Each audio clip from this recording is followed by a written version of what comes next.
T20 world cup తర్వాత ICC ఆటగాళ్ల rankings ను ప్రకటించింది. బ్యాటింగ్ విభాగంలో అగ్రస్థానంలో కొనసాగుతున్న అభిషేక్ శర్మ భారత స్టార్ బ్యాట్స్మన్ మరోసారి తన అగ్రస్థానాన్ని నిలబెట్టుకున్నారు. మొత్తం 875 పాయింట్లతో అభిషేక్ శర్మ అగ్రస్థానంలో కొనసాగుతున్నాడు. టీ20 వరల్డ్ కప్ లో సరైన ప్రదర్శన లేక తీవ్ర ఇబ్బందులు పడ్డ అభిషేక్ శర్మ ఫైనల్ మ్యాచ్ లో న్యూజిలాండ్ పై 18 బంతుల్లోనే హాఫ్ సెంచరీ చేసి శబాష్ అనిపించుకున్నాడు.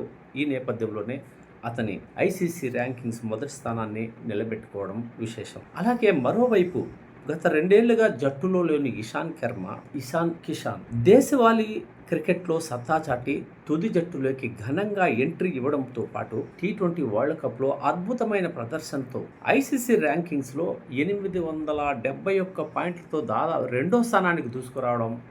ఈసారి వరల్డ్ కప్ లో ఇషాన్ కిషాన్ పనితీరును ఒకసారి మనం పరిశీలిస్తే బుల్లెట్ తరహాలో ఆయన తన ఆట తీరును కనపరిచాడు.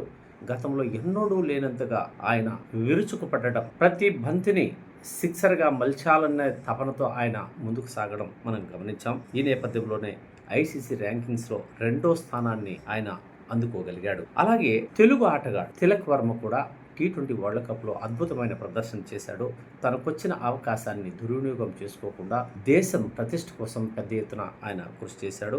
ఈ నేపథ్యంలో 742 పాయింట్లతో తిలక్ వర్మ ఐసీసీ ర్యాంకింగ్స్లో 7వ స్థానంలో నిలిచాడు. అన్నిటికంటే ముఖ్యమైన విషయం ఏమిటంటే కెప్టెన్గా వ్యవహరించిన సూర్యకుమార్ చెత్త ప్రదర్శనతో 722 ర్యాంకింగ్స్తో 9వ స్థానానికి పరిమితమయ్యాడు. అలాగే బౌలర్ల విభాగంలో వరుణ్ చక్రవర్తి గతంలో మొదటి స్థానంలో ఉండగా ప్రస్తుతం ఆ స్థానాన్ని కోల్పోయాడు. 2వ స్థానానికే ఆయన పరిమితం కావాల్సి వచ్చింది. అలాగే జస్ప్రీత్ బుమ్రా ఒక స్థానం పెరిగి టాప్ 6లో నిలిచాడు. హర్షదీప్ సింగ్ తన 16వ స్థానానికి పడిపోగా అక్షర్ పటేల్ 17వ స్థానంలో నిలిచాడు. ఆల్రౌండర్ ర్యాంకింగ్స్ లో హార్దిక్ పాండ్యా 2వ స్థానాన్ని నిలబెట్టుకున్నాడు. సికిందర్ రాజా టాప్ లో కొనసాగుతున్నాడు. శివం దుబే 2 స్థానాలు దిగజారి 11వ స్థానానికి దిగజారాడు. భారత ప్రపంచ కప్ గెలిచిన సందర్భంలో ఈ ర్యాంకింగ్స్ రావడంపై పెద్ద ఎత్తున చర్చ జరుగుతోంది. బౌలర్లో ఆఫ్ఘన్ స్పిన్నర్ రషీద్ ఖాన్ అగ్రస్థానాన్ని మరోసారి నిలబెట్టుకోవడం విశేషం. ఏదేమైనా ఈసారి టీ20 వరల్డ్ కప్ లో భారత జట్టు అన్ని విధాల ఛాంపియన్ జట్టు అని ప్రపంచ క్రికెట్ ని దాదాపుగా శాసిస్తుందని నిరూపించుకుంది. ఇది